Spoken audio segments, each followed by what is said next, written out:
Not your average tabletop. Woohoo!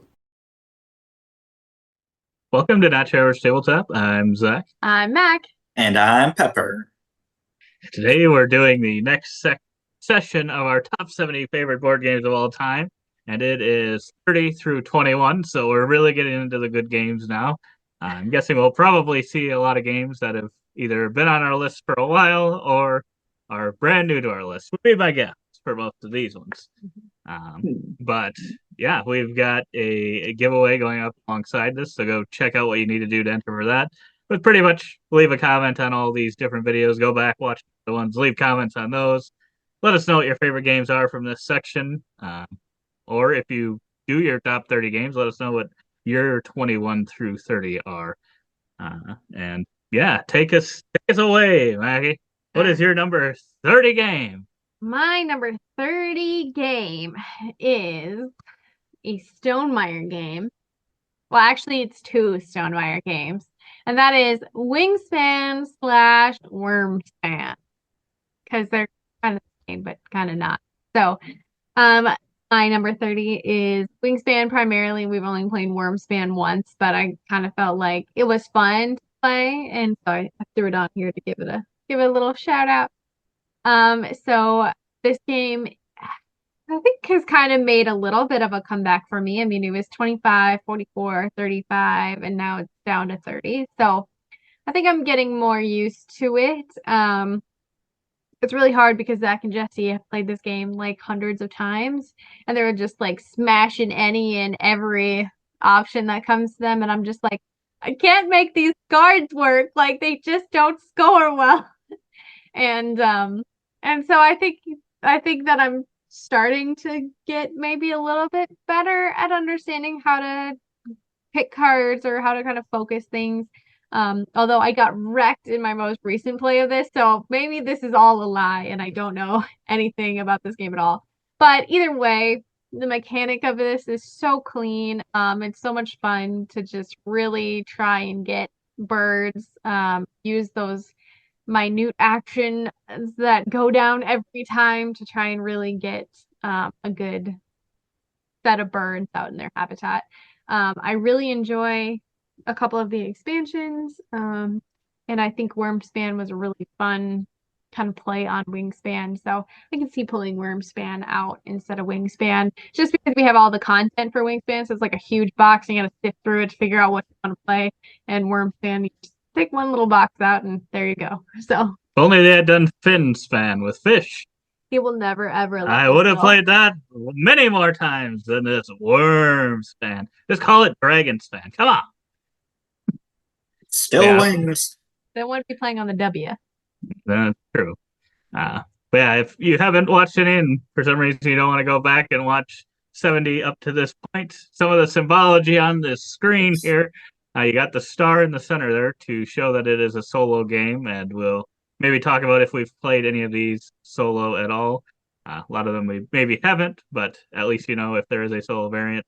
And then we got Jay over there. Jesse is a crossover. He had a 37 this year. And then it's the prior 3 years where it ranked. So, like you said, 25, 34, 30, and now Yes. 30. All over the place. Now you're all up to. Yeah, it's complicated. It's going to be a complete mess by the end of this. The amount of icons on the screen. We just have added all these things.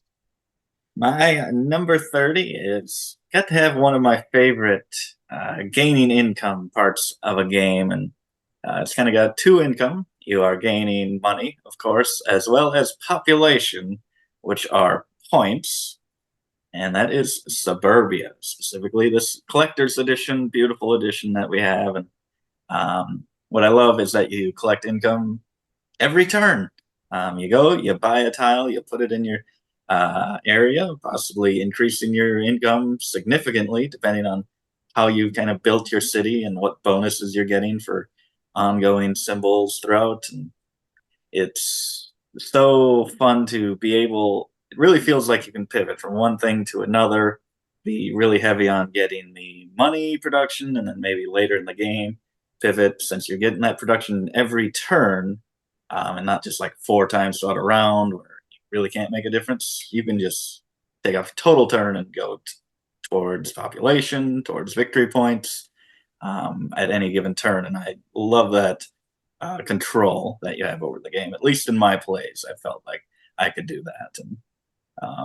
And we've only played this 2-player. I feel like it could be better and worse because you can gain bonuses based on other people's cities. So more players could be a lot more to look at, but could also get you more bonuses as well. So a little give and take. Could be better at higher players. I have not played it solo, I don't believe, but I like this one a lot. Great production. The goals could be, I think it's just a straight, whoever wins it in a 2-player game gets 10 points, the other person gets nothing. And they're like pretty simple goals. So if you just got like a 1-up on them, it seems like it's pretty easy to run away with it. And that's a huge chunk of points. And I think that's decided a few of our games. So those could use a little tweak, but other than that, no complaints. Yeah, that's a good choice. I don't think Michaela's played it. But this one's quite a bit of fun. I think you would like it, actually. I think Yeah. you Like might Welcome playing to. this one. There are so many games in our collection that I haven't played. Like next year might have to be the year that Michaela gets caught up. It might be. It will be. We'll all get caught up with all the games. But yeah, that's a good pick, Pepper. Yeah, there's just a few things towards the end where on the scoring track, you kind of get bumped down on your population production.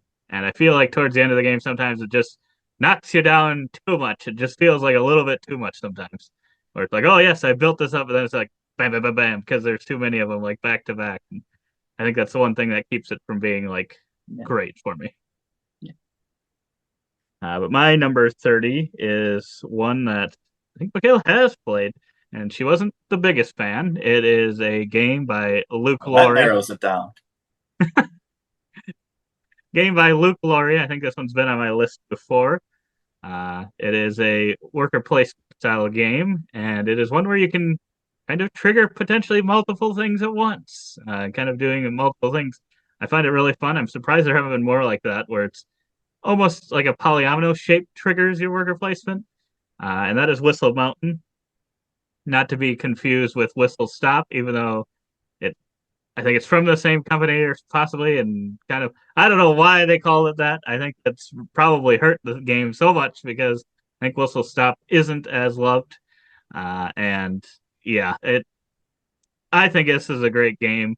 There's this rising tide, maybe like the worker piece and that like going over. I don't know. That maybe isn't my favorite part of the game, but I love the worker placement part of the game where you kind of like just land this huge blimp you can see there on like things, then you like trigger everything around it, which is a lot of fun. I don't know if I've known any other games that do something like that. And you've kind of got 3 different sized ones. So it's like, well, if you do your little balloon, it kind of just triggers kind of fewer spots, but potentially you can still get a good chunk of stuff. And that's your way of getting resources. And then there's these machines that get put out and built by multiple players, and you can kind of land on, I think, or is that an ability to land on them? No, I don't forget. remember. It's been a little bit since I played it, but you get, you can see on the bottom right there, there's little things you can add to kind of break certain rules and stuff and get bonuses for doing certain things. I just really like that a lot as well. This one's just a lot of fun, and you get lots of points. You can see there 150 points. They're probably only one turn into the game. Maybe they're probably a little deeper in the game than that, but this one you're getting oodles of points constantly, it feels like. So if you don't like that kind of thing where it's like, oh, they just give me too many points, then you probably won't like this one. But if you like being rewarded during your games, this is a great game. I don't know why it's off for a year. Yeah, this one Crazy, insane. This one was in the. I thought of this one for my top 70. It didn't make my list, but on my second play, I just enjoyed it a lot more than my first one, and it almost broke into my top 70. And I just love the theme of this game, like just imagining a movie portraying this, just a bunch of blimps flying around, a dam and a waterfall, water rising up, chaos. Yes. Funny. Was that in our top 10 games to movies? That might have been. You guys can go check that out after you're done watching this. Can't believe we got to plug that one. We had to plug it. And then you can see on the top there, I've got a counter of Stonemaier versus Garfield games. You can see I'm a huge fan. We're 40 games in, and I've got 2 to 3. You got as many Luke Laurie games as you do Stonemaier. Oh man. Well, Zach might be a huge fan, but I might be an even huger fan because my next one is also a Stonemaier game, so 2 in a row, and I serendipitously have the t-shirt on for my favorite faction in this game, and that is Sai. And I have Polania. I have Polania on. And so I really come to enjoy this game. It took 10 games of Fenris for me to really kind of get an understanding, and now we haven't played it in so long that I'm like, I bet I don't know how to play anymore. Because I think this game is one where you just continue to do better as you play it more. Because you just learn kind of the nuances of factions and you understand kind of how these turns move together. I think it's really unique because you can't do the same action twice. You're forced to do other things. And so trying to pair that with like the bottom action or reward type thing, whatever it is, I think has really intrigued me about this game. There are a couple of things that I'm not a super huge fan of, but I understand more how to play like the combat and stuff now than when we first started, and that's why I say I think it just improves on playthroughs. So as you can see, looks like it's kind of been steady in the area. Yeah, it's been keeping pretty low key there.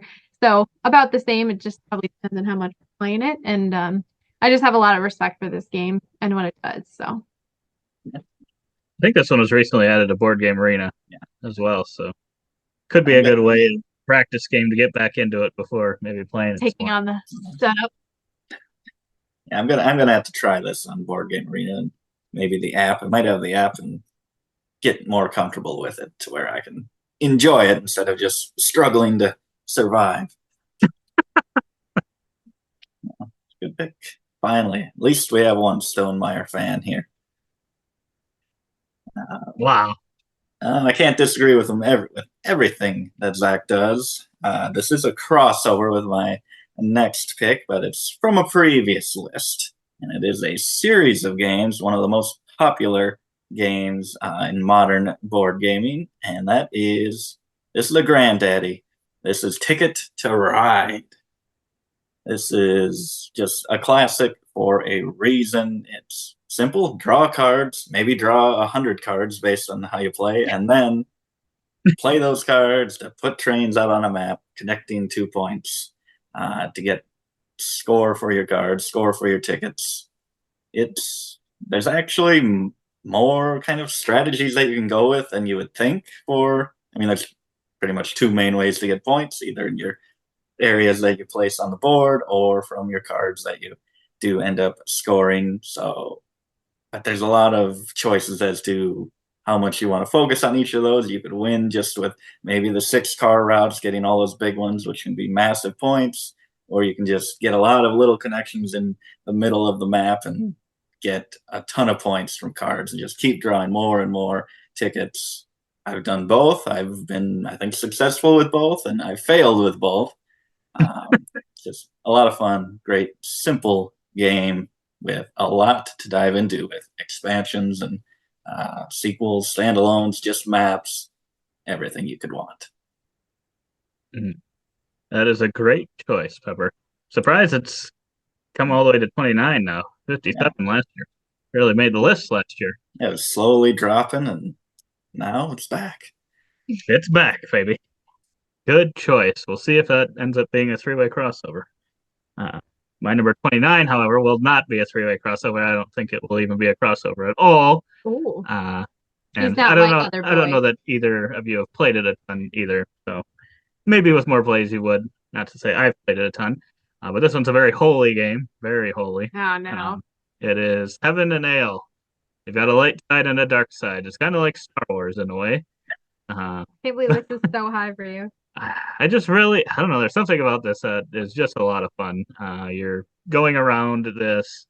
Is it a rondel?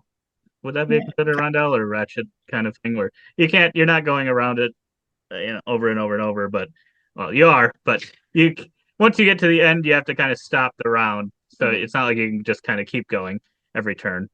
But anyway, you're picking up these different tiles which are kind of either different resources or these different monks, and then you are paying for them and adding them to your board. And there's kind of the light side and the dark side. One side kind of helps you in actually getting the kind of end game points and stuff, I think, and the other one, what is it? What is it, Pepper? Now I'm totally blanking. I forget.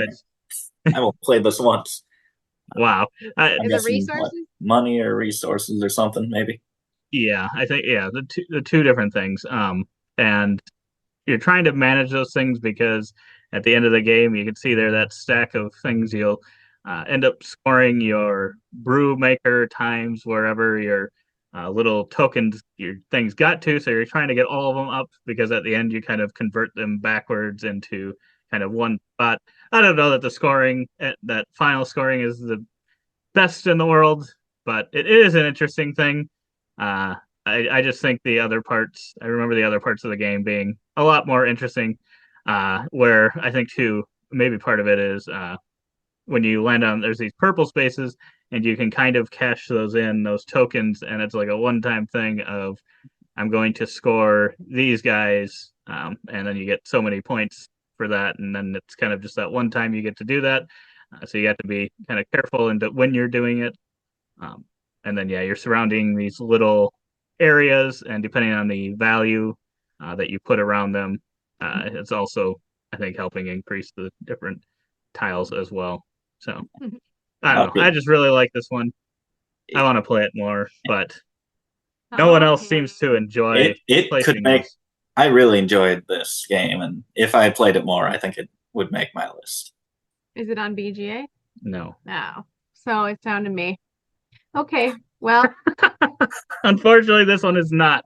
This would be a good one for BGA. I wish they had it. But take it under advisement. All right. wow. Down to 28. My 28 is an OG game from my collection, and that is Karuba.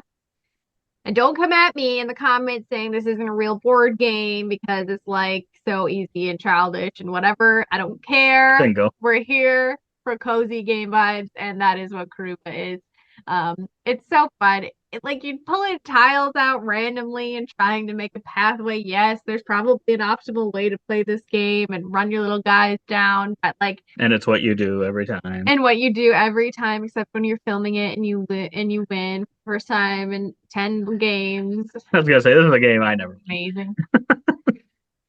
But that being said, it's probably a little bit like nostalgic for me, and that's why it stays on the list. But it's also kind of just fun to pull this out every now and again and just play the simplicity of it. Would I want to play this over and over and over again? Maybe not. But I think that it's great for beginning board game players, great for people who aren't like super into the hobby. And because it has like that little bit of a bingo effect, not really, but I think it draws people in. And I just have fun with it. Not every game has to be a high strategy, high reward, high well mechanized thing. Sometimes you just gotta have fun, and I think Karuba is just fun. Yeah. Especially when you're cheating like Mac in her first play and you're going along the trail and grabbing the gems as you run by and just keeping going. I literally was learning the game.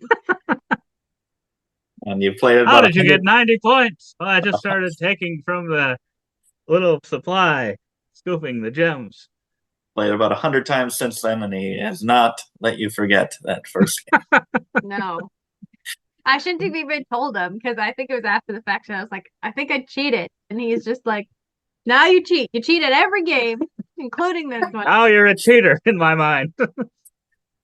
An honest cheater that admits it after the game. She's not a hypocrite. She's honest about it. Good pick. This one is, my 28 is about the opposite of this in that I've only played it once. I don't know if it was on the list last year. I don't know if we had played it then, but I think it would have made it. And that is Zach and I played this preferred at 2 players universally because of a very controversial rule. It plays higher than 2. A merge rule. where lower players kind of merge together and then whatever about halfway through the game and higher player counts. Not a problem for us because we primarily play 2-player games, and I don't think Mac's going to be dying like, oh, come on, let me in this game. I want to play Ankh. She might, but there's a lot of just sneaky trying to divide these areas on the board, trying to sneak in and take over and get the majorities, and it's not really Mac style, so I think we're safe there. And it's fantastic production. I love kind of trying to visualize, and I love sneaking into things, and that's one of the reasons I love. Sounded bad. It's one of the reasons I love Carcassonne, and that's one of the reasons I love this. I think that the timer of the game and kind of these actions that you're moving along their individual tracks, each of them are assigned an action, so whatever it is, move or whatever, I forget what it is. I've only played it once, and it's kind of shared actions, and each time one of these get to the end of their track, it moves another track timer, I think, along, which then triggers kind of scoring rounds and things like that. So you got to think, what is the opponent? What actions are they going to want to use? Do I set them up to be the one to then set this into maybe a scoring round?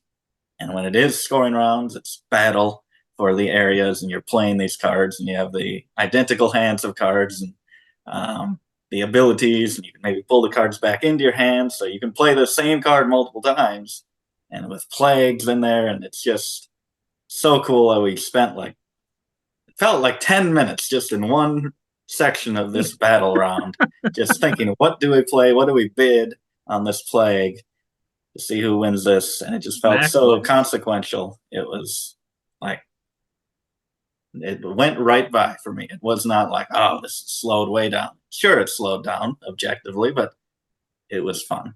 It was fantastic, unlike anything else.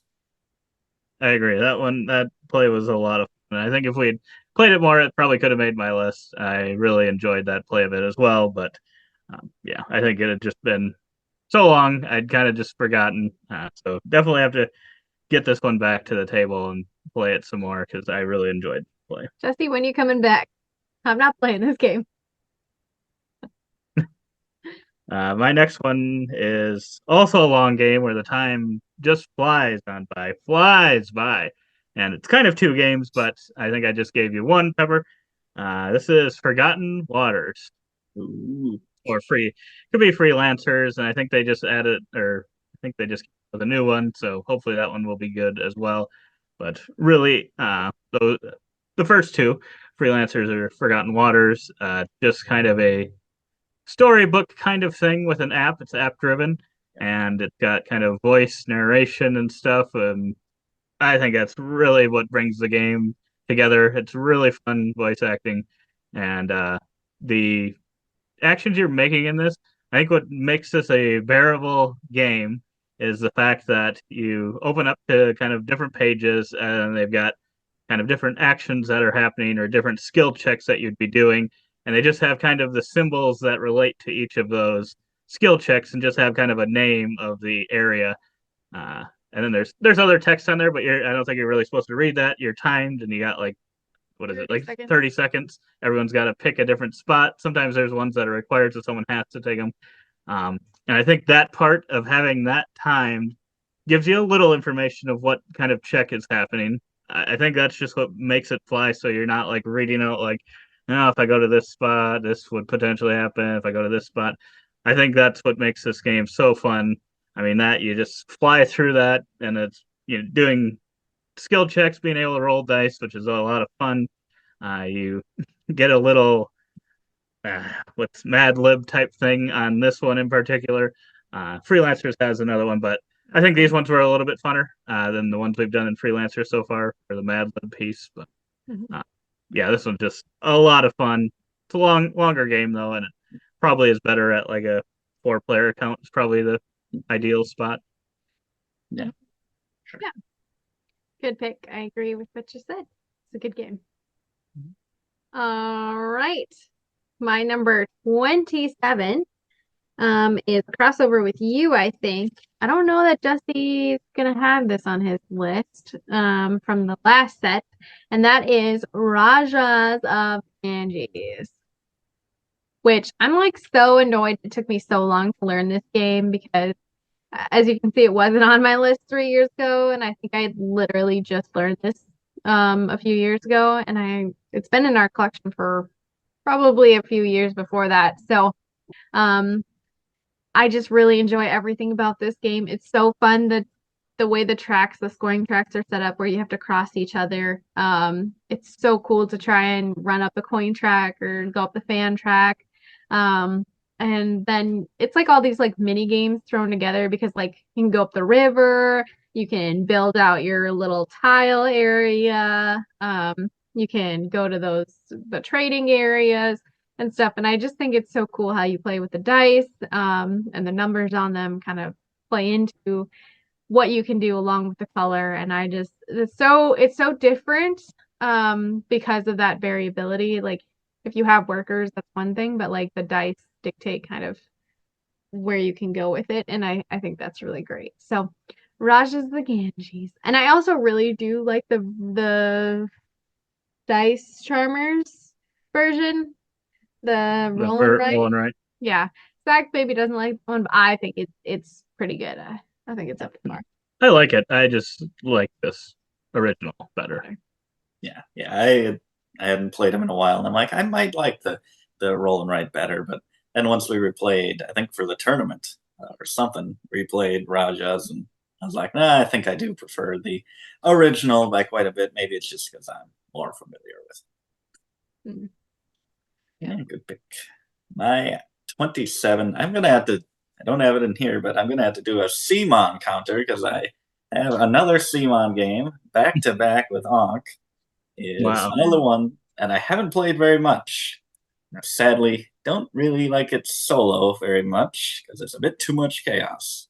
That's crazy because this game thrives on chaos. Project Elite, one of the most misleading covers. I mean, it's misleading, but it's also perfect cover. It is slaying monsters in real time. You're chucking dice, which tell you if your character can move based on what you get, and you can shoot. It's just absolute chaos, and especially when it gets to those later rounds in the game and you need to get back out of the map and escape after achieving your objective, and someone is blocking your way trying to shoot a monster when it doesn't even matter if we kill any monsters. We just need to get out the door. And I'm just running, and he's just standing there. I don't name any names. But I was like, what are you doing? I need to get through. It's absolute chaos. If you just want, it's a very unique game. If you want real time, chuck dice, run around, shoot things, nothing too complicated with line of sight or anything like that. There might be, maybe I forgot some rules, but who cares about those rules? It's nothing slow about this one. A lot of kind of dungeon crawl type of games can just be very slow and methodical. This one's extremely fast paced. Mm-hmm. That cover did not do it justice. When you had this game, I'm like, Pepper, what in the heck is this game? I had assumed, I'm like, it's some big slow game where we're killing monsters. Then he brings out the timer thing. I'm like, wait a minute. This is only going to be. And I said, we'll set this timer to 3 hours. What do you think of the recently announced game that redoes this as a theme? I have not heard of that. Apparently, that's what's coming out. I think it's the same people, and I think they rethemed it with a firefighter theme. Oh yeah, that's right. Yeah, that's right. You did mention it. I don't know if it's as fun as killing aliens, but we'll see. We'll see. Yeah, I don't know. I was kind of on the same. I'm like, I don't know. We'll see. See what people say about it. But that's a good pick. My number 27, I think, will be loved by some here, maybe all. This one is one that I had wanted to get for a while, and I think they finally brought it back, or not brought it back, but made it available again. I think this one's a little harder to get. Had to get it from their website, and that is Obsession.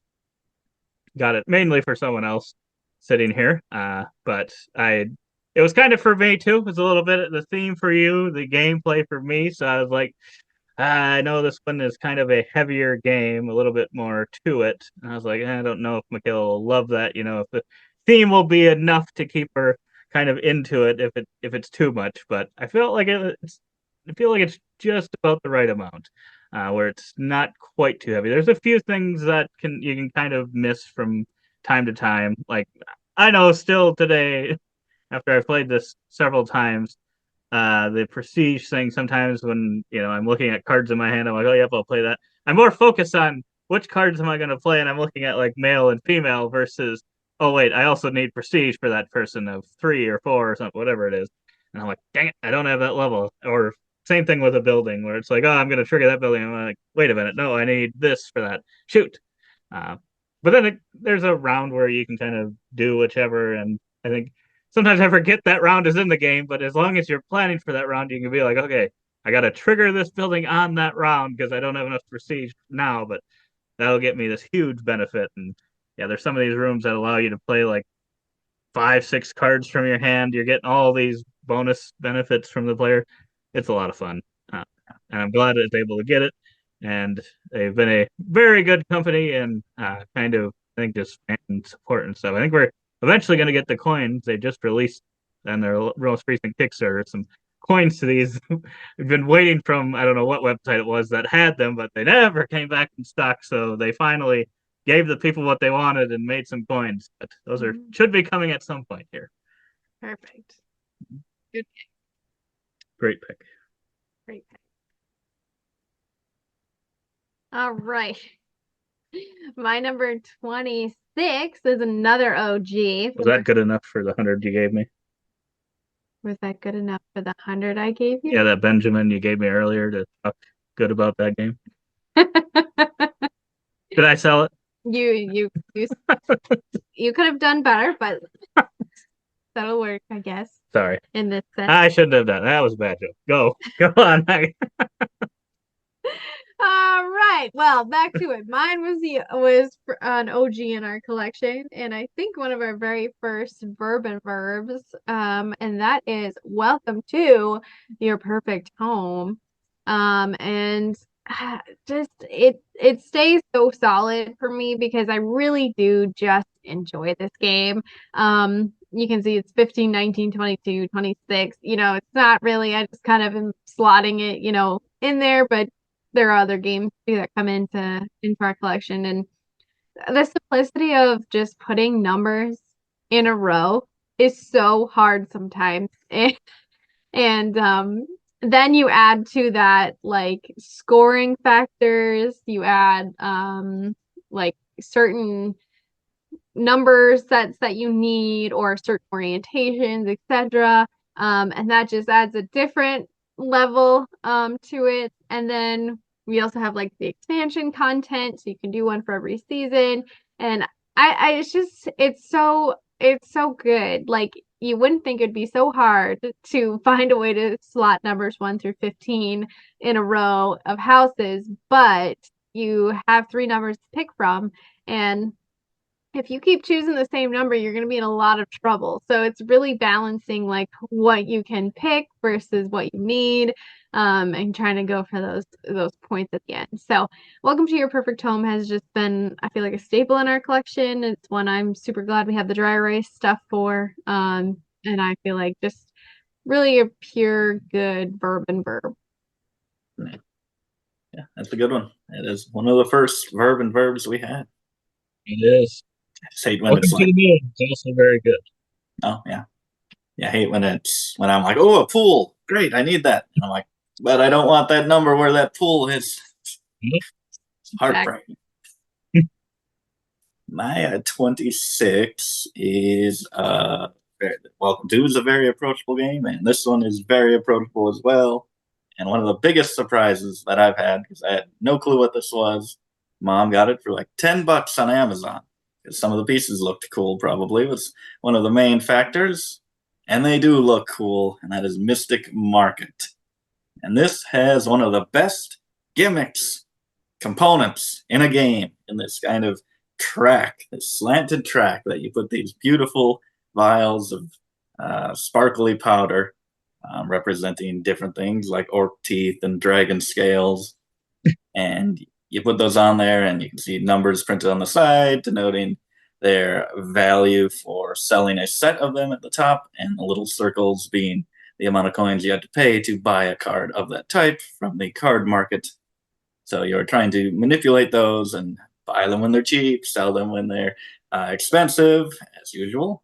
And this one is a great kind of set collection. I think it does for set collection, which Sushi Go Party does for drafting. It's probably my go-to if I were to teach someone or introduce them to set collection. I would choose this game, probably because I just really like it as well.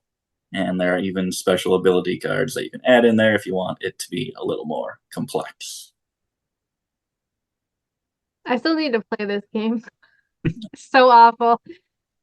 I need to play this one a couple more times. I did really enjoy it the one time because, yeah, especially when I just saw it, I'm like, some gimmicky kind of, I don't know, mass market style game. But no, this one was, I was very impressed by it, I will say. It Just- looks super fun. Just on a whim. But yeah, and then the production value is pretty solid on this one. Good pick, Pepper. Good pick. My number 26 is a crossover, at least with one of you. It won't be you, I don't believe, because you give this game the business. And this is one I think we talked about last 10, Pepper's list, and we talked about how I'd just gotten 2 of the games in this world. We recently did first impression on unboxing form, so go check those out. They're in the Midgard world. Champions of Midgard is my number 26. And yeah, you can see all those nice dice there. I kind of agree with Pepper. When I think of this game, I do not think of the worker placement aspects of it necessarily, even though I do love worker placement as a mechanism. So it is kind of weird that I don't really like, oh, this is one of my top worker placement games. It probably would be because of the rest of the stuff in the game, but like favorite ways to use worker placement, yeah, it's a fine worker placement game. But the battles against the different monsters and stuff are just awesome. The Valhalla expansion, I think, is probably needed just because when you do lose those battles, you at least are getting some tokens. So that way you're at least getting something out of it. I do like when games do that, kind of reward you for losing. But it is fun when you do manage to, even if you maybe lose your guy, manage to take out that baddie as well. So kind of evens out a little bit for you. It's just a lot of fun. I like the different types of dice, and yeah, this is a great game, especially if you do like worker placement. It's got that aspect, but maybe you're feeling like I want to roll some dice today. That's what this does to worker placement. Yeah. Fantastic pick. Yes. And after this, you guys got to go check out those other Midgard games. Yes. All right. Back to me, 26. And it is one more. 25. 25. Sorry, 25. 25. And it is one more Stonemaier game. Ugh, it's crazy, woman. And that is Between Two Castles of the Mad King Ludwig, which is a totally rad tile placement game that is also cooperative, kind of, but also against each other, where in this game you have a castle, 2 castles actually, and one to your left, one to your right, and you're playing with the players to the left and to the right on deciding where you place tiles. Now you pick which tiles you place for which castle, but at the end of the game, your lowest scoring castle is going to be your score overall. So you don't want either of your castles to be too low, and you want to give yourself the best chance to have a high castle between your 2 low scores, if that makes sense. So we really enjoyed playing this one. It's a big hit in my family. It's super easy to play with a lot of people. I feel like it's super refreshing to sit next to someone at the table and kind of decide together how you're going to do this castle, which I think is really fun.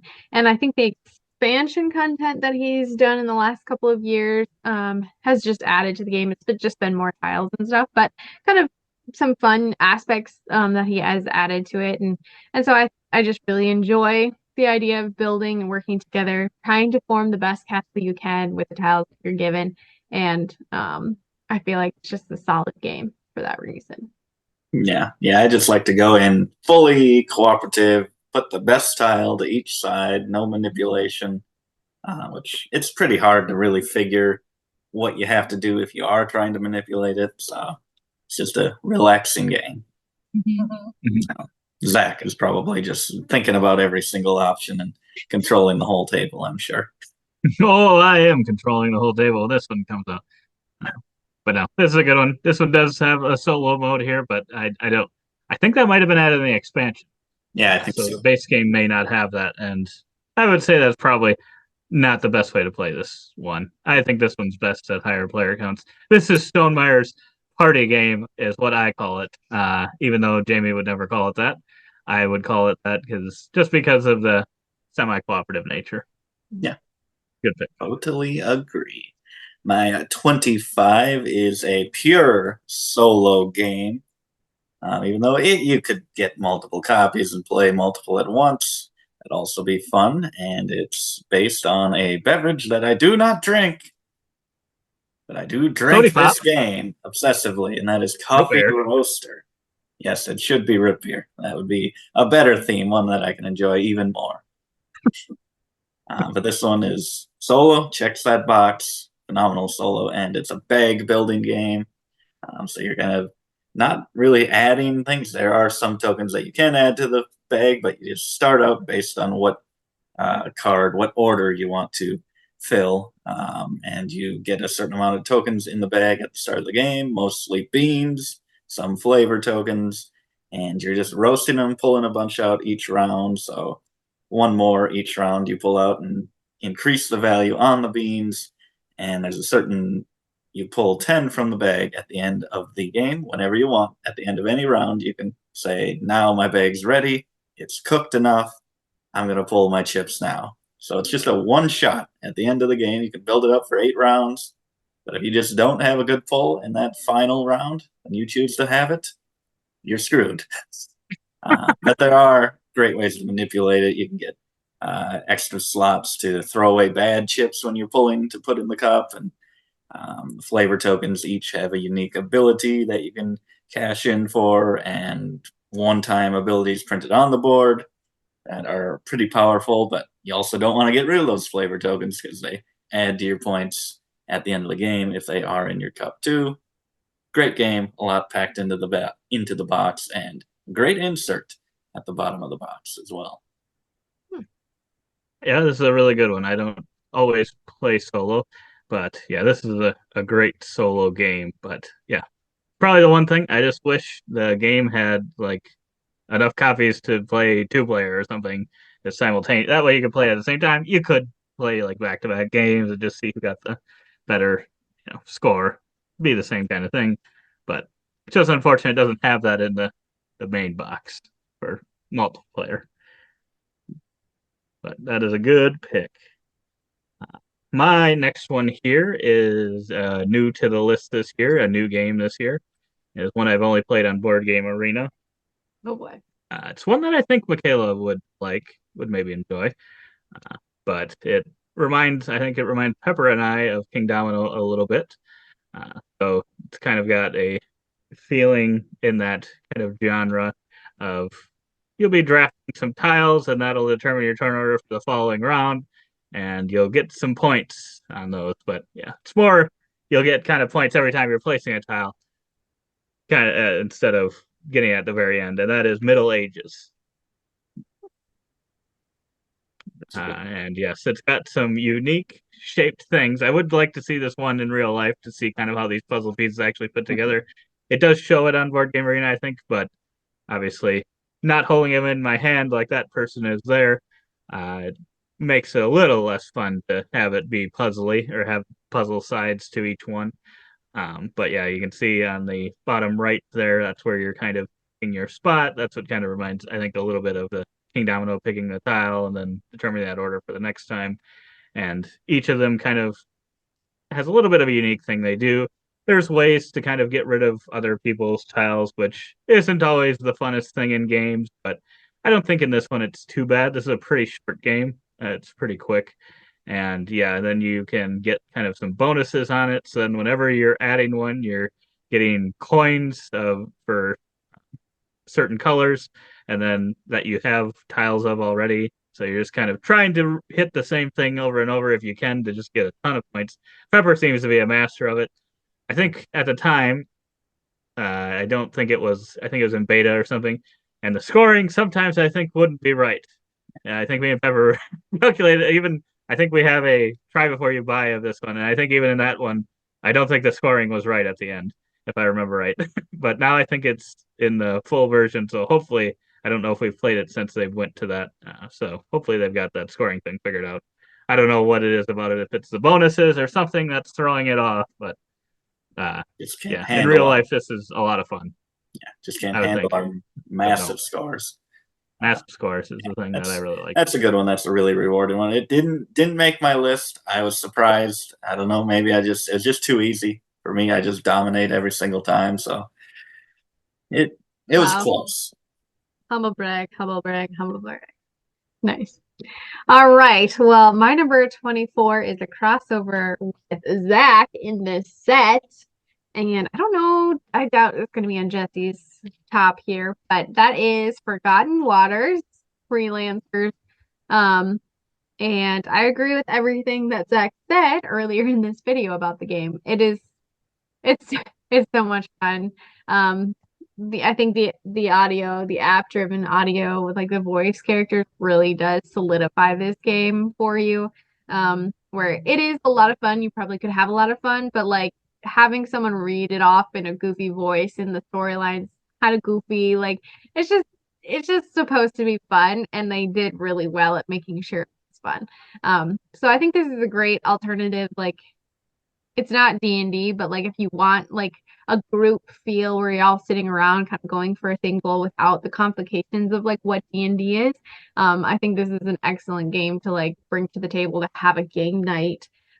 Just be wild and zany and wacky and having fun with it. And it's just really an experience every time you play. And I think that's so cool in what a game is. So I need more content on this. So if Plaidhead Games is watching this, please send more content. Going to space with the next release. Really? Need to go. Yeah. Need Maybe to go that's this back. year. Need to go back to Dead of Winter. Kind of an early iteration of the Crossroads system. Need to make one of these for Dead of Winter. Zombie. Yes, make it happen, A zombie Plaidhead. apocalypse. That would be They could do that'd it. be good. Okay, my 24 is also a crossover, I think, in this list, and it's a three-way crossover. Middle Ages. People were doubting if I would have this game. Someone was. I think Zach said something like, I don't know if Pepper will have this, or maybe Mac did. And it is Rajas of the Ganges. I love this game from the very first moment I laid eyes on it. I was actually, we got this 2019, along with Bunny Kingdom, just randomly got those two games. And weirdly enough, Bunny Kingdom seems much more my type of game. Raja's much more your type, Zach. And it was actually the opposite that we suggested getting these games. And it's probably the first big, heavier game at the time that I was very interested in and played it. And I just love the dice, all the different things that they can do. No roll is a terrible roll. There's better ones and worse ones, but nothing's terrible. Nothing's out of reach. Fantastic. Agree with everything you guys said. It's a great game. This is another one that I think if I hadn't forgot it, we talked about the three-way crossover earlier of King Domino. This is probably the other one that's been on a lot of our lists for a long time. And Well, like you said earlier, I think if you had tried it earlier, it would have been on your list earlier as well. So this is probably one of the top ranked ones. mhm. If we not including my mess up last year. Essential. Central game. That is a good pick, Pepper. Good pick. My number 24, I think I'm going to be only one with this one on here. And this is a game that I think Pepper either thought, I don't know, I remember what the story is. If you thought I had it or you were shocked that I waited so long to get it because it just, you thought it was my style of game. It's from the designer of Brass Birmingham. Oh, So I think I don't know, you thought you were surprised it took me as long as it did. And this one is Anno 1800. I think it's based off like a video game initially. I don't know how closely it relates to that. I've never played the video game or the computer. Oh, is this brand new to the list? I thought I had it last year. I thought you did too. I was surprised. Wow, I thought I was pretty sure I had it last year, but maybe not. Maybe it was in like was it in top 10 new to me last year? I swear it's been on a Probably. list before. But yeah, this one, it should have been on the list in the prior years. But I'll look at these okay, I old get lists. what? I'm looking at the old list. You keep talking. Yeah, it would have probably just been last year. But no, this one is one where you're kind of producing different things using these cubes that you have, and I don't know, you're creating new different things to use to create new things to create kind of just kind of a chaining little thing, and you can kind of utilize what other people have, but then they get paid gold. I don't think you have to pay them, which I like that in games where you don't have to be the one paying, but they still get the benefit for having that being used. And it also doesn't block you from using it. Otherwise, you'd put a cube on like at the bottom right there. If you trigger it once before doing eventually you'll do a rest action, I think, and take all of those off. But um, otherwise, you'll kind of block one of those spots for a future use if you're trying to build something else. And yeah, this one's just a lot of fun. I love how kind of is a tech tree. I don't know if you'd call it that kind of system. I think it works really well. You're just buying these little things off the board and putting them on your own. And then you're trying to, the kind of end game trigger this is you're completing cards by getting certain symbols. You can see that one there. And you get points for completing these cards. But throughout the game, whenever you're gaining more of these kind of blue cubes, red cubes, everything's, you're gaining more cards. So your hand just kind of keeps getting bigger. So you're trying to get rid of all the cards out of your hand, and I don't know if that's my favorite thing, the way that kind of works out, but I just love every part of the game outside of maybe that being the end game trigger, just because sometimes it's like, I could just be done now because I feel like I've done a lot of good stuff, and I just gotta somehow get rid of these cards. I don't think it ever like it was long or anything, but I think that's one of those things that could maybe rub people the wrong way if it's like, oh, I was doing so well, and then I just kind of got stuck and couldn't get rid of these cards. But I don't know that it's like a negative thing if you can't. But like if you're the first done, you get some bonus points. So You could be just like one turn away from scoring some, and the game ends. Yeah. Just any game where it's just like an abrupt end triggered by someone, and you don't really know when it's happening. That can happen. But it's a good one. I have confused some symbology with some of these icons where I'm like, oh, there's a couple I that got look that, and I'm like, oh wait, I don't have that. I'm nowhere close to that. that's but true. There are a that's- couple that look similar. That's just player issue, I guess. Yeah. Good I thought pick. the play on this was good. I think I just would have to play it more times to really, truly get an understanding for it, because it is a tech tree or something. Like you have to, gotta know what you're doing. So good pick, Dan. All right, my number 23 is another kind of OG. I should just stop saying that because most of these probably getting into the top 20 are going to be some of the long-standing ones, I think, and that is Mystic Vale, which we played this game, I think, at our local board game store, and I loved it. I was super obsessed with it, and then we found out my brother had bought it before we got a chance to, but I think now we've managed to hijack this from their collection, put it in ours. So it's just a great game where there's a limited amount of points, which I feel like not many games have. I mean, yes, there's a race to a certain amount of points, but it's different. Flips the kind of idea on that. Bullet points. Yeah. And really it's just push your luck and deck drafting or card drafting, deck managed. Well, you're not really managing a deck. I don't know. Words and things. Like a deck building. But you're card building. You're building the cards of the deck. Card crafting crafting. system. The John DeClaire card crafting. Oh, hey, it's right there on the TM. box, and I can't even get this right. Excellent. Anyway, it's super fun because you're either getting points or you're scoring mana to get you additional cards that you slip into the sleeve. And then if you get too many of those death symbols, the red with the tree there, then your whole turn is wiped out and you gotta wait till it's your turn. So this really fun element of like, how much can I get without dying first? And just doing that over and over and over again. And so I feel like it's a really great system for a game, and just one that I've always really enjoyed playing when we get to the table. Yeah. This one fell off my list. I just haven't played it much, but now just looking at it, I'm like, this should be in my list. This is a Pepper game if there ever was one. It is a Pepper game. Building those cards up, like, look at these cards. Look at all those symbols. It's so satisfying. Mm-hmm. It So- is. I don't think you played it with us originally, right? No, I think And this then is I was on like, both of this is a Pepper game. I'm like, Pepper, you got to try this game. Yeah, and I have loved it, even though it's on my list. Pair it with Mystic Market. They both have Mystic in the title. There you go. Okay, my 23. This one's fallen a little bit. This was my number 2 in our first ever list that we did, and it is a crossover in designer with Zach for this list. That is Luke Laurie. This is Dwellings of Eldervale. Wow. This is out of the top 10. Haven't played it that much. It does have a solo mode, and I do very much like the solo mode. It does feel like a active board. A lot of times it's just like, it is pretty much flip a card and AI puts a worker somewhere. But in this one, because there's monsters on the board, the AI putting a worker down can trigger a battle, make a monster rush into there, and they're fighting, and they could slay the monster. So it just gives a lot of character to these just AI meeple character, which usually is just very lifeless. So I really enjoy that in the solo mode. Creates stand-up moments that I'm not involved in, and bugs me when he takes out the monsters that I want to tame.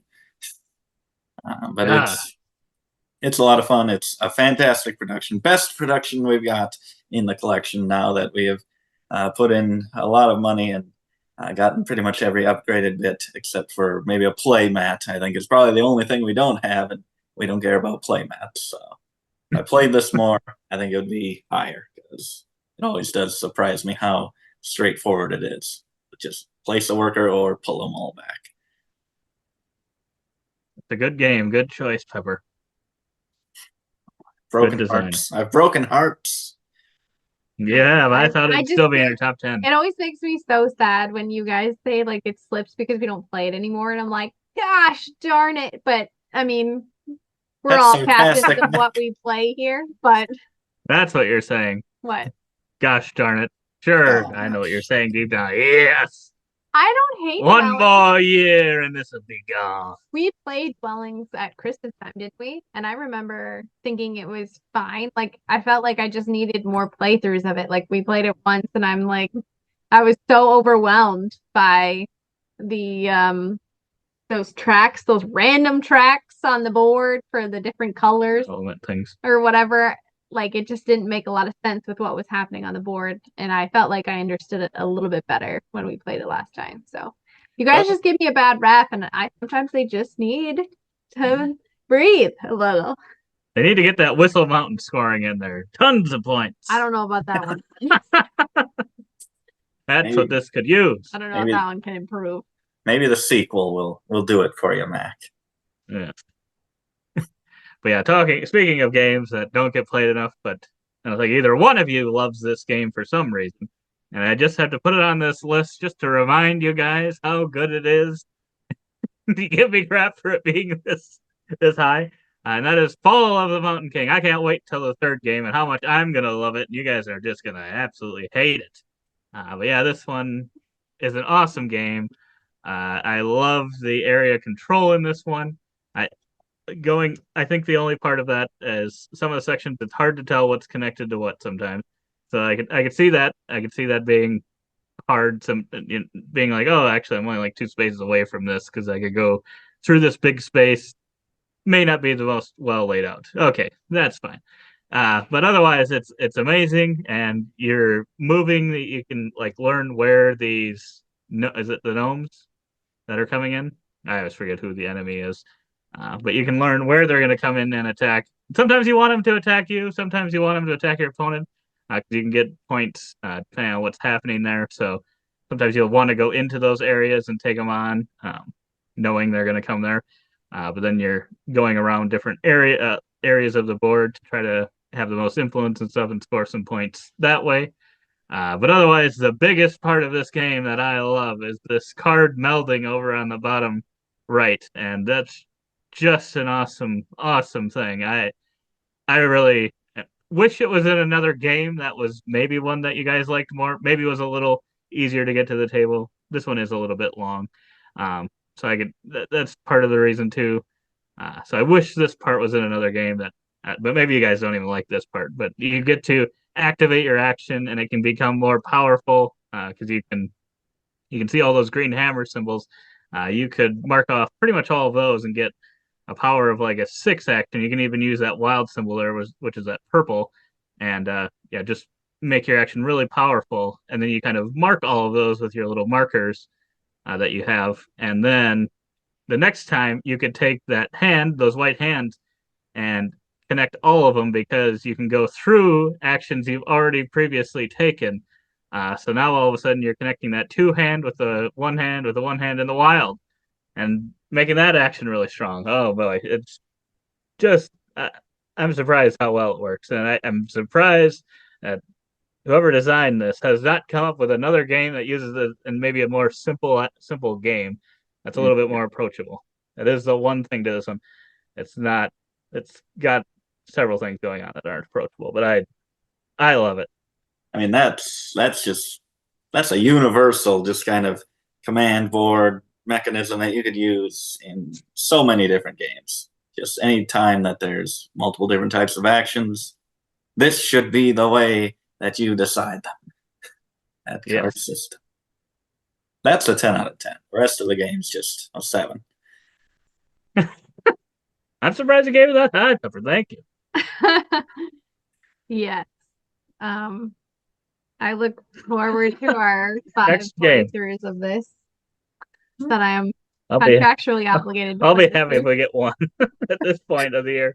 It's on our 20 by 5, and we have not played this one yet. So yeah, along with like a bunch of others. So we're falling behind. But all right, my 22, getting down there, is a game that I will tell you, I did not like the first time we played it. I was like, what is this? I don't understand what's going on. Why are there mountains? Why are there little orange bowls? Why are we doing cards? How do you get an army? And that is the Ancient World. Yes. So we played this and I was like, I don't know, don't touch that game ever again. And then we played it again and again, and I was like, wait a minute, I think I understand what's happening now. And so, like I said about dwelling, sometimes people who aren't great strategy board gamers like myself need a couple of playthroughs to understand what's happening in front of them. And I think this is one, and it only got better with all of the playthroughs of it, because you've got little different workers of different value, and how high you place of a value determines in what order you take the turn. So it's not just first come, first serve like in a lot of worker placement games. It's got this really cool set collection piece of those banners of like, you can get the banners on monsters, you can get them on those cards there that you see below. And then there's this other element of like getting cards, flipping them over, using them to fight different monsters on different boards, and trying to make sure all your people stay fed in the meantime. So there's actually a lot of elements, I feel like, to this game, but I feel like after playing it and really enjoying it, like it really does flow well together. And I really enjoy our playthroughs of this one. I'm probably the only one, but I like this one. I don't know that Pepper loves this one, but I like worker placement games, and I do like the different valued workers where you'd have to have a higher one in order to take an action that someone's already taken. Kind of makes you think about what's most important to you. Yeah, I do really like that. Yeah, that one. All I know is you gotta feed your people. You do not want to be caught. Pepper, do you have hungry people? That was a bad play. That was a bad gameplay by me in that last game I had. Uwe would be disappointed, even though this isn't an Uwe game. Yeah, it's a good one. Underrated for sure for Ryan Lockett games. Yeah. My 22. Oh boy, this one's a shocker. This one has a huge resurgence. It might have been around for the first year that we did this, maybe just barely. We'd gotten it at Christmas seemingly pretty early. We were very excited about it. Didn't really work that well for us in person, and maybe there were some little rules that we'd miss. But we got rid of it. I went to Board Game Arena and played it a few times, and I have absolutely loved Memoir 44. This one is one that is just something about it, like just thinking about putting your little army men on the map and running them against an opponent is just so intriguing to me. It makes you feel like a little kid, and it's one that I just always want to love and want to play. Even after those first games where it wasn't really working for us, but it's really worked for me since we've had it on Board Game Arena. You don't have to calculate all the advantages, disadvantages of being on different terrain types or anything like that. The computer just handles it for you. And even though you don't get the satisfaction of the toys in your hand or rolling the dice yourself, I think it completely replaces the physical version for me. It's a really straightforward, simple game as well, just with the card play. Just play one card, and it usually is as simple as order 2 units on the right side of the board, or one in each of the 3. It's very simple in that. Yeah, this is a good one, and I would agree that it has come back a little bit for me. Didn't make my list, but on Board Game Arena, definitely enjoyed it a little bit more. I think does have something to do with those terrain things and stuff. And I'm sure if we would have played it, a lot, it would be one that I don't think the terrain are that difficult to know. But yeah, just kind of the setting up and stuff. You don't have to worry about that, and you're just kind of moving it. There are some things, obviously, if you wanted to be like, oh shoot, I should not have moved it there. I should have taken it back. Board Game Arena doesn't really allow you to do that once you've gotten to a certain point. So that part could kind of be like, that kind of sucks because now I see I left myself exposed or something like that in this type of game. But yeah, it's a good pick, and I think Board Game Arena implementation is a little bit better than the physical one. Yeah. And I said I liked it so much I didn't get to put it number 44, but I guess 22 is half of 44. So there you go. You. Well, maybe this will make you happy. This is I think a 3-way crossover now. Could be wrong. It either is or it's going to be. And this is, one of those games we just didn't play for the longest time. I don't know why, but it was one where we played a sequel, and then we went back to the OG, and that is Azul. And I think now the OG might be all of our favorite version of this. Oh, shoot.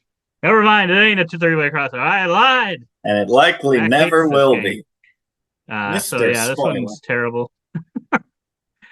No, this one is a lot of fun, and I kind of I don't know if I got sucked in by the Dice Tower's love of stained glass of Sintra. It's good. It just versus this, not nearly as good. And Summer Pavilion, I think, is actually better than stained glass as well. So that makes it currently number 3 until they make Azul 5. Which I will be waiting for. Come on now. Kiesling, what are you doing?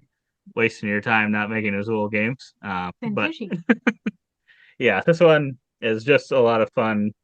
It's a very popular game. It's probably, I wouldn't be surprised if it's like one of the most sold games that has been out there in modern board games anyway. I know my coworker has even played this one and heard of this one. And I was like, that's surprising. Like usually I hear like, oh, Catan or Ticket to Ride, and for them, I think actually a couple people have said Azul, and I'm just like, it's cool that people have gotten to play that. Although I don't know, like to me, I don't know if that's the most exciting thing for them to get into board gaming either, because I mean they're very cool tiles and stuff. It's very good production, but it's kind of a very thinky game.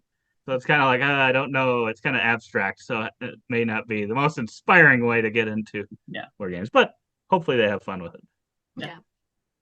Nope, I agree. The Summer Pavilion is better than stained glass, and we won't even talk about Stained The Glass is number fourth one. 4. It's number 4. Queen's Garden is underrated, overhated. Okay, Jesse, you hold that opinion, and we'll see how that goes for you. All right, my last one of this video is 21, and it's actually a brand new to the list game, and it's coming out swinging, and I predict that it is going to hold its spot, if not go down further, and that is whatever, go closer to 1. I don't know how to use words, and that is the Guild of the Merchant Explorers, which is a mouthful of a game title. I wish they would have picked something different, but we'll go with it. And this one is I would call it a verb and verb game. Flipping place. Flipping place. Okay, I want to make sure before I went too far. I would consider that. Some people will say it's not, but yeah. Well, in this game, you're kind of putting your little, you got little cities and you have little workers, I think, essentially, or some type of thing where you're kind of making a pathway around this little map that you have, and along the way you can get treasure, you can get points, you can get coins, you can do different types of buildings depending on where you are at. And we've played, I think, a couple of times with the kind of standard map, but they've got, I don't know, 5 other maps that you can do. And so I'm really looking forward to exploring more of this content. It's just been so fun every time we play it. Like, depending on what comes out is going to dictate where you can go based off of your last play, and so, or your last move and stuff. And so I just think it's really unique in trying to like get around your map. You're not going to hit it all. So it's like, how do I optimize this turn every time? And I feel like it's just different from the other verb and verbs where, it's typically like you're writing something or doing something to some effect. But this one is like actually like feels like gameplay. And so I just really love this game, and I'm so looking forward to every time we play it. So it always makes me think of a better version of Kingdom Builder. mm. Oh, yeah. In my opinion. Similar. Good. Surprised with it being AG that there's not 27 expansions for it, but they're coming. They're coming. My last one for the day is also new to the list, and another board game arena game, and not the highest one. I'll spoil for later lists, and this one's a crossover with Zach. This is a hot game, and I did not buy the hype, but it is fantastic. It's Heat, pedal to the metal. Maybe if I wasn't so successful at this game versus Zach, maybe it wouldn't be quite as high, but I didn't think that card play could be as exciting for racing. I'm like, oh, cards, give me dice, give me something exciting, chuck them and see a result. But the card play in this one is fantastic as you're trying to manage your speed and the amount of cards you're playing, manage your heat that you're spending to activate certain things, or possibly it clogs up your hand. Maybe you're going too fast, you can't even get rid of it, so you're just stuck with a terrible turn. And when you can play all those big numbers in a big stretch where there's no corners, it's just so fantastic to move like 18 spaces possibly. And then the AI moves like 28 spaces and somehow wins the game from you. But it's a lot of fun. We played it so much. One of our most played games in the last half year for sure. And the solo mode, I guess, playing on Board Game Arena is very easy. The AI cars just control themselves, and I think it's probably pretty simple in person too. Mm-hmm. Yeah, that is a great pick. That's one we'll have to teach to Michaela at some point. I don't know if it'll be your favorite, but you might like it. We'll see. You like managing hands and stuff, so Never know. maybe. Can't believe you have 2 Days of Wonder games in a row, ever. But yeah, my 21 and the last one of this list is one that I think may also end up possibly being a three-way crossover. If it isn't already, I don't want to say it anymore because I don't know if it is or will be, or I think someone has said it, and that is Clacks of Quedlinburg. So yes, Michaela had said it, and this is one that, yeah, I think the reason it's kind of dropped a little bit, we have not played it. I know we haven't played it in a year. may not have played it in a couple of years, but every time I end up playing it, it's just a lot of fun. It's a push your luck game, and you're buying these different chips. Obviously, you need the upgraded chips. So you're doubling the cost of the game, but I think it's definitely worth it for this one, just with digging in that bag. I think the thing I need to upgrade next is the bags themselves, just so that you kind of have your own unique one. I see Board Game Geek has different colored bags, so you can have your own. Uh, Looking forward to getting those, but yeah, this one's just a lot of fun, and yeah, you can change what the ingredients do, kind of combine different things together, and I think that just kind of makes it so much more replayable. Kind of gives you different strategies to go for every time, and yeah, it's just a ton of fun. This one just keeps hanging around. I think is another one of those that uh, would be towards the very top of our highest ranked overall games amongst the three of us. Yeah. Great pick. Great pick. And we'll just rush into these stats again at the end here. We got 90 seconds left on this recording time. As you can see, Mac is definitely the Stonemaier queen here. She's got 8. Each of us have 2. Zach is ruling Board Game Arena with 9 games there. 15 crossovers between me and Zach. 14 between Mac and Zach. Only 7 between you and me, Mac. We got to step it up. We gotta get this together, man. And was it three-way crossovers? Yep. No boy. There's gonna be some more though. I think there's gonna be a couple more. What a group. We can't even agree on more than 3. I'm guessing we'll have the rest of these filmed before we would read comments on this video, but let us know below if you want to see anything else, any other stats that you'd like to see. We can maybe me and Pepper can do a recap video, or Michaela if she wants to. I know she doesn't love stats quite as much as we do, but we can do kind of a recap with maybe some more extra stuff after the fact. So let us know in the comments below what you'd like to see. But otherwise, we thank you for watching. Give us a thumbs up, subscribe. And as always, we hope to see you on the next one. And don't forget to keep on nibbling our content.